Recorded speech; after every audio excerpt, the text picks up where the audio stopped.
Bueno, entonces decíamos que el tema del factor político es un tema absolutamente central a la hora de pensar la localización de una actividad en el espacio. Es un factor que tiene que ver con cómo el Estado promueve o desincentiva las localizaciones en el espacio. Por ejemplo, una cuestión que es absolutamente central es el tema del uso del suelo. Fíjense que ahí dice, ¿no es cierto?, cómo se clasifica el uso del suelo. ¿Quién determina si una zona es industrial, residencial, o agrícola? El Estado es el que clasifica el suelo. Ese es un tema absolutamente sensible. Muchas veces hay enormes presiones para urbanizar zonas rurales, por ejemplo. ¿Mm? Porque obviamente todo el tiempo se demandan suelos, cambios de uso.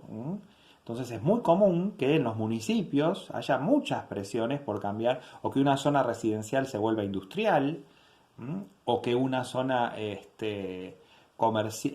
residencial se vuelva comercial, se habilitan usos, se habilitan actividades, o cuánto permite construir en altura. Una cosa, yo puedo construir edificios o casas, todo eso lo determina el Estado. Entonces el Estado es absolutamente central a la hora de permitir o no permitir actividades en el espacio. Y acá lo que nos va a interesar siempre son las actividades económicas. Hay actividades que directamente tienen el subsidio directo, pero también el Estado tiene múltiples formas de subsidios, muchas veces que no son tan explícitos, ¿no? Es decir, que no a todo el mundo le aparece con tanta claridad, pero sin embargo forma parte del costo de la canasta económica. Por ejemplo, decíamos hace un rato, la energía el Estado muchas veces la subsidia y eso favorece la localización de determinadas actividades. O no, si de golpe se le sacan los subsidios a la energía se vuelve muy cara, entonces hay actividades que no son más viables, ¿no? Por ejemplo, vamos a decir un ejemplo bien del sentido común, un lavadero de auto en un barrio. Si la energía está subsidiada, hay gente, emprendedores, que han puesto lavaderos de autos en los barrios utilizando maquinaria que demanda energía, ¿no? Entonces, si de golpe la energía sube mucho de precio, esas actividades no tienen posibilidad de seguir adelante. ¿eh? Entonces, por eso digo que puede ser desde las actividades más sencillas, ¿no?, hasta las más complejas. O los kioscos, los almacenes. Hoy, cuando ha subido mucho el costo de la electricidad, hay almacenes que han cerrado porque si el Estado deja de subsidiar la energía, muchas actividades económicas de pequeña escala, familiares, emprendimientos, dejan de ser viables. Una carnicería, ¿no?, lugares donde se requiere mucha mercadería que estaba con cadena de frío, eso necesita mucha energía. Entonces, para un emprendimiento familiar, y entonces, ¿no? O cuando se requiere mucho gas, ¿no?, también para actividades que demandan energía, una panadería, ¿no?, que requiere mucho gas. Entonces, si no hay un subsidio al gas, eso se descarga en el precio del pan, pero muchas veces hay panaderías que no son viables porque es demasiado alto el costo de la energía. Bueno, el Estado es absolutamente central si subsidia o no subsidia. Entonces eso también va a repercutir en la localización de un montón de emprendimientos en el espacio. El Estado subsidia por múltiples vías a las actividades económicas. Después, por supuesto, puede subsidiar localizaciones directamente, ¿no? Siempre decimos, ¿no?, cuando hablamos de la causación acumulativa, esto de los parques industriales, ordenar el territorio es algo muy caro, ¿sí? Por eso decimos que al Estado le sale miles de millones de pesos tener parques industriales en San Luis, en Tierra del Fuego y demás. Porque obviamente salirte de la zona central, donde ha habido sigue todo el tiempo operando la causación acumulativa, el efecto aglomerativo que hace que toda nueva actividad se localice siempre en la región central, para poder romper esa inercia a la concentración regional, eso es carísimo. Entonces, cuando el Estado pone plata para subsidiar localizaciones fuera de la región central, lo mismo que el parque industrial y la zona franca de Manaos en Brasil, en el medio de la selva amazónica, entonces, obviamente que eso sale carísimo, eso sale fortuna para el Estado, son subsidios muy importantes.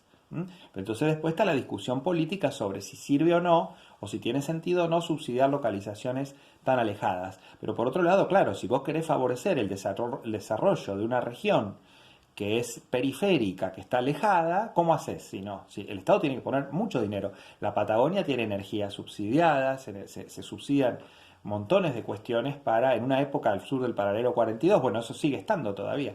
La nafta es más barata para quienes viven al sur del paralelo 42, se les sacan impuestos para que la gente que vive en zonas tan alejadas tengan alguna ventaja, para poder localizarse allí, ¿no? Entonces son cuestiones muy, pero muy centrales. Hoy en día, por ejemplo, otro ejemplo del sentido común, vieron que en este momento hay una gran cantidad de incendios en distintas provincias del país. Esto es porque muchas veces los propietarios de los campos, por desmalezar o por un emprendimiento inmobiliario, queman bosques, ¿no? O queman pastizales. Entonces el Estado está pensando una ley para que, bueno, el que queme bosques no va a poder cambiar el uso del suelo por 50, 60, 30 años, lo que sea. Es un castigo al propietario por haber quemado esa tierra, ¿no? Por haber quemado ese ecosistema. Que está bajo su manejo privado, es propio ese campo, sí, pero el propietario no puede hacer lo que quiere, porque compromete los recursos naturales de las futuras generaciones, de las presentes y futuras generaciones. Entonces ahí aparece la cuestión del Estado puede agarrar y decir, bueno, el que tiene un campo y lo incendió no puede cambiar de uso del suelo a ningún tipo de actividad por 50 años. Entonces busca que la gente deje de quemar los campos. Bueno, eso es una discusión de cuánto se puede meter el Estado en la propiedad privada, pero está claro que todo el tiempo el Estado puede incentivar o desincentivar actividades económicas en el espacio. Bueno, la otra cuestión tiene que ver, y este sería el último factor. Nosotros en el texto del profesor Gejo, del profesor Benítez y de la profesora Ana María Liberali, aparecen 8 factores. Este es el último, ¿no? Un tema absolutamente también importante, que tiene que ver con dónde está la demanda, ¿no? Es decir, la oferta y la demanda se supone que se encuentran, ¿no es cierto?, en el espacio, de alguna manera, en el espacio geográfico, ¿no? Es decir, que las localizaciones tienen sentido porque buscan una demanda también, ¿sí? Entonces, por ejemplo, ahí hay una disciplina que se llama geomarketing. El geomarketing es aplicar las tecnologías de geolocalización o geoespaciales, de análisis geográfico, para ver dónde ubico yo mi firma, ¿no? Entonces, por ejemplo, yo quiero saber dónde están los consumidores de tal tipo, dónde están ubicados. Entonces yo de esa manera decido mejor dónde pongo mi emprendimiento, ¿no? Ahí, por ejemplo, también se ve un mapa donde se ve, por ejemplo, dónde es la mayor demanda de Uber, ¿no? Fíjense dónde aparece la demanda de Uber. En la capital, en Palermo y Recoleta, es donde hay más densidad de población y más poder adquisitivo, ¿no? Dentro del área metropolitana del AMBA, entonces aparece la mayor demanda de Uber en ese lugar donde hay más necesidad de utilizar ese servicio en una zona densamente poblada con más poder adquisitivo y más densidad de población. Entonces, allí aparece este mapa de la demanda, por ejemplo. Y eso que Uber, en todo caso, es un servicio de transporte, ¿no? O en todo caso, oferta, ¿no?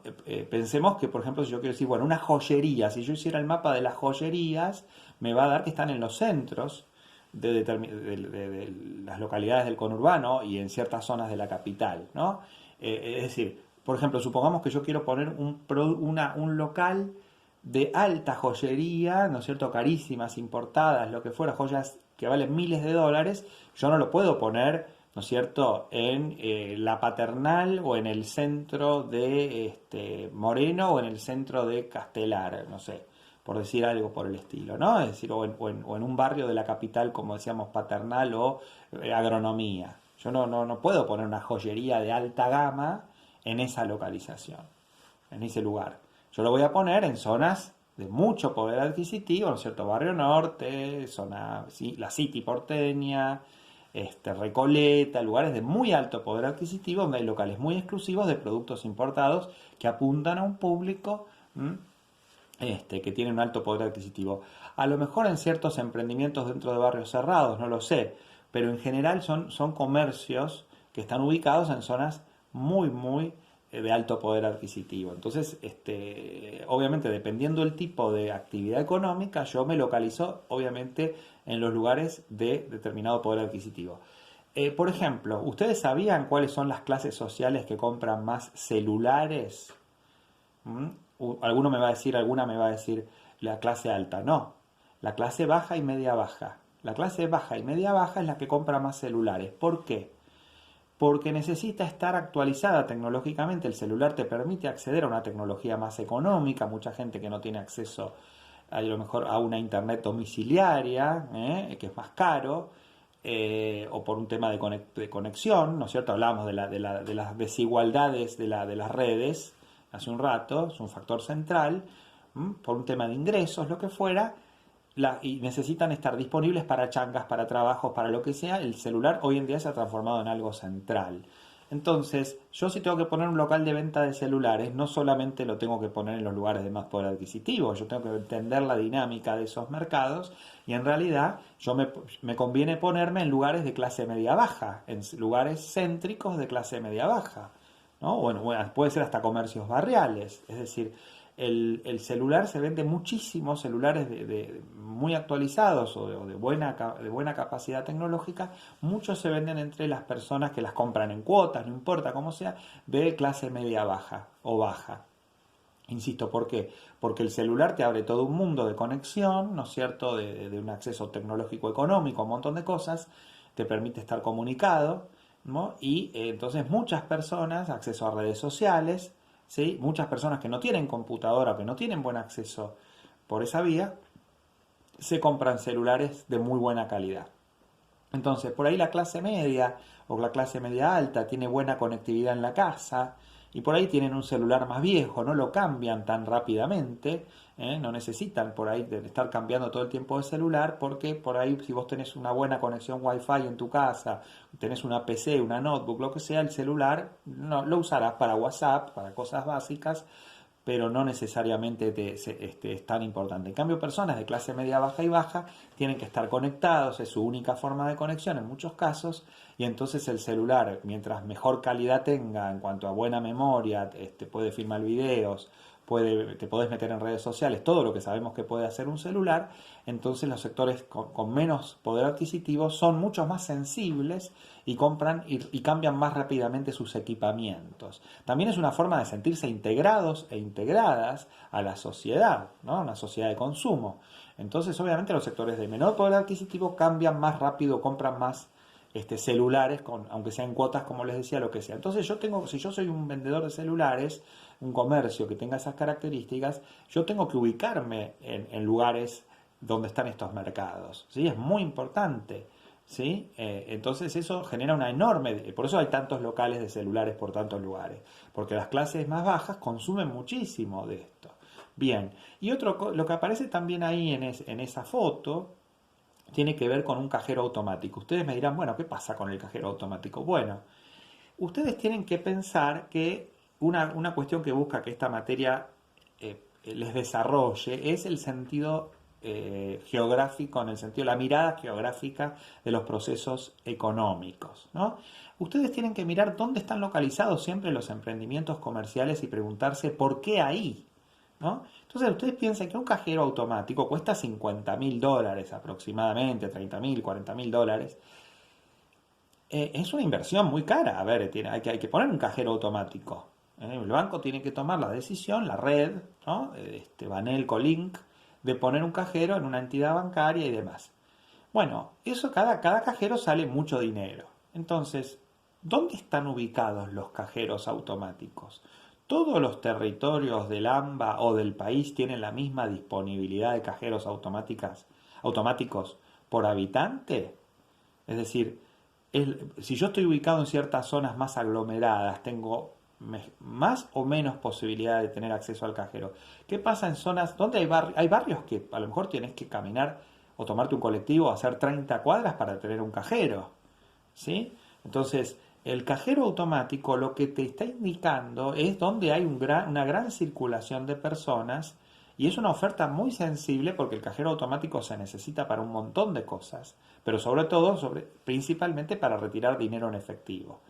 Entonces, ¿qué pasa? El cajero automático, ustedes tienen que mirar siempre dónde están ubicados los cajeros. Y eso les va a dar la pauta de dónde está la centralidad comercial de un montón de lugares. El cajero automático realmente es un símbolo de nuestra época, ya hace varios años que existen, y por lo tanto es un tema absolutamente central para entender cómo es lo que podríamos denominar la cualificación de los territorios. ¿Sí? Es decir, los lugares donde hay más movimiento comercial, más circulación de gente, más centralidad, vas a encontrar cajeros automáticos. Pero claro, hay una enorme asimetría o desigualdad en la localización de los cajeros. En el AMBA, la mayoría de los cajeros están en la Ciudad Autónoma de Buenos Aires. ¿Por qué? Porque es el centro financiero y de servicios de la aglomeración, de la metrópoli. Entonces, la densidad de cajeros automáticos en el AMBA, por la densidad, por el poder adquisitivo de la población y demás, es mucho mayor que en zonas del conurbano y ni hablemos en el interior del país. Hay localidades del interior que a lo mejor tenés que viajar 200, 300 kilómetros para llegar a un cajero. Localidades muy pequeñas que a lo mejor o tienen que viajar 50, no importa lo que sea de kilómetros, imagínense estar a 50 kilómetros, tienen que agarrar el auto o un colectivo o lo que sea y viajar 50, 100, 200 kilómetros para ir a un cajero automático. Esas realidades existen, ¿eh? Esas realidades existen. Puede pasar que una persona viaje muchos kilómetros para ir a un cajero automático y se encuentre con que además después llega al lugar y el cajero no tiene dinero. Nos pasa a nosotros en nuestra vida cotidiana. Imagínense localidades del interior, personas que viven en pequeñas, estas ciudades que decíamos las más dispersas, ¿no? La de la categoría más baja, pueblos pequeños, población rural dispersa y demás. Es muy habitual que si tienen que ir a un cajero automático tengan que viajar muchos kilómetros para poder movilizarse y demás. Y por ahí hay personas que tienen que cobrar un dinero, que necesitan cobrar y demás, se tienen que trasladar un montón de kilómetros porque tienen la tarjeta de débito y tienen que cobrar dinero, ¿no? Y no lo tienen en su localidad. Y eso genera enormes costos de traslado, muchas veces enormes perjuicios, y puede pasar que hagan viajes y después lleguen a un lugar y no tenga dinero el cajero automático. Entonces, esto genera enormes desigualdades a nivel territorial, a nivel de acceso a este tipo de servicios. Hay una enorme diferencia en, por ejemplo, dónde está la mayoría de los cajeros. Están en la región central. En la Patagonia hay muchos, por ejemplo, porque la Patagonia tiene un poder adquisitivo alto, porque hay gente que trabaja en el sector petrolero, hay gente que trabaja en el sector minero, pesquero. Aunque hay baja densidad de población, son actividades que mueven mucha plata. Entonces, por ejemplo, la Patagonia tiene pocos habitantes, pero muchos más cajeros automáticos que el norte, por ejemplo, ¿no? En el norte del país tenés mucha más población, pero hay mucho más bajo poder adquisitivo. Entonces, vos te vas a las provincias del norte y los cajeros automáticos son pocos para la cantidad de población que hay allá. Lo mismo en el AMBA, hay mucho más en la capital que en el conurbano. Hay una enorme diferencia de acceso, una enorme diferencia en la oferta, porque obviamente, insisto, la ciudad capital tiene más poder adquisitivo, más aglomeración de población, está el principal centro financiero de la aglomeración, el sector financiero es enorme, una cantidad de bancos enormes, están los ministerios, está la administración pública, todo eso mueve mucha plata y entonces la mayoría de los cajeros están en la capital. Y eso también genera enormes desigualdades en el acceso. Por eso, este tema del cajero automático parece mentira, pero es absolutamente central, ¿no? Recién hablábamos de Uber y acá estamos hablando de la diferenciación en la oferta y la demanda. Estamos pensando más en actividades que están fijas en el espacio, pero Uber tiene que ver con un sistema con un servicio de transporte, ¿no? ¿Ustedes nunca se preguntaron por qué en la capital hay taxis y en el conurbano casi no hay taxis? Está bien, ahora hoy se resuelve ya hace muchos años con remises, ahora tenés Uber, ya cambió también, eso mejoró. Pero piensen ustedes que si vos venís acá a la capital, ¿no? En mi caso yo vivo en la capital, vas a cualquier avenida y pasa un taxi, ¿no? Con su color característico amarillo y negro. Entonces para un taxi en cualquier avenida que lo veo venir y lo paro. Bien, yo eso en el conurbano en general no lo puedo hacer. Si me tomo un tren y me bajo en una estación, me bajo en Lemos, ¿no? En Moreno, busco un taxi que esté cerca de la estación, que salga de ahí. Pero si yo estoy en cualquier avenida en el conurbano y me quiero tomar un taxi que pase justo por ahí, eso no va a ocurrir. Entonces tengo que llamar un remis, tengo que llamar un Uber o lo que sea. Esa es una desigualdad de servicios enorme. Y eso hace a nuestro sentido común. ¿Por qué hay taxis en la capital y no hay taxis en el conurbano todo el tiempo circulando? ¿Eh? Porque vuelvo a lo mismo, la capital tiene una enorme densidad de población en pocos kilómetros cuadrados, con más poder adquisitivo que el resto de la aglomeración, y entonces se da esa oferta de servicios. Y esto ocurre en general en todas las metrópolis más grandes, donde el Distrito Federal tiene taxis y te vas a los suburbios y no hay taxis. ¿Sí? No sé, en Nueva York, Manhattan tiene taxis y te vas a los suburbios y no hay taxis. Y en un montón de ciudades pasa lo mismo. En México está el Distrito Federal, tiene taxis, te vas a los suburbios, no tiene taxis. Bueno, eso ocurre por justamente la densidad de población del lugar y en el otro caso porque los suburbios son muy extendidos, tienen menor densidad de población y tienen menor poder adquisitivo comparativo si lo comparas con la población de los lugares centrales, digamos, ¿no? Y entonces obviamente la oferta de servicios varía enormemente. Y bueno, el mapa de Uber que está ahí te lo está mostrando. ¿Dónde está la mayor demanda de Uber? Obviamente en el lugar más aglomerado, donde hay en pocos kilómetros cuadrados una enorme densidad demográfica y además, por su centralidad y demás, el poder adquisitivo de la población que vive en la capital es mayor que en el resto del AMBA.